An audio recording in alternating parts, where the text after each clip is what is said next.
A dose of theosis. So you got to love that. Any advice for married couples who have found it awkward trying to establish a discipline of prayer together? Oh yeah, I think that's a great question. I love the question. I love the fact that you've got couples that are trying to establish a discipline of prayer together. I would say this: be patient with yourself and with each other, and recognize the difference between the I guess the tension between trying new things that are going to work and perseverance. Okay, so there's that tension to say, okay, hey, let's try doing this, and you try something, and maybe it takes a little while before you feel like you get in the groove, but or you try it and then it's not working for one of you. So I think make sure you communicate often about it, how you're feeling, and try to discern what your end goal is. Define that first. Establish a discipline of prayer. That is a very broad goal. What does that mean? Okay. So I think you need to define that. So does it mean we want to pray together for 10 minutes every morning and 10 minutes every night? Or does it mean that we want to have a holy hour every day? Or does it mean that we want to have a holy hour every week? Have that conversation and make sure you're both on the same page with what the ultimate goal is. Because how will you know when you've achieved that? Because if you're not on the same page, you're always going to be frustrated with each other.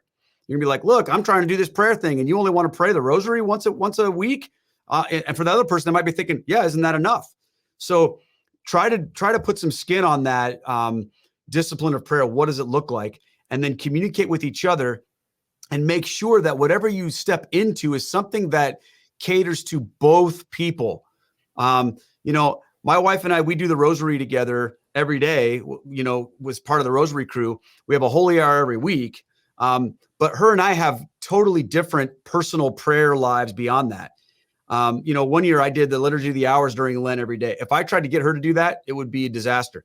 But she likes to do this day-long prayer with the Lord where she's always, and to me, like, I don't work that way. So you have to try to find something that's going to meet in the middle with the two of you, but also how do you know when you've succeeded? Make sure you set those goals together so that way you know where you're going. When my wife and I were in marriage prep, on a fairly similar vein, Keith, this priest talked about this couple that he thought just glowed, like they were holy, like they really had it, And so one day he musters the courage to be like, okay, guys, I need to tell couples, like I do talk to them about you. I just need to tell them how to kind of get some of this going in their marriage. And they're like, all right, Father, you ready for this? And he's like, yeah, I'm ready. Tell me the secret.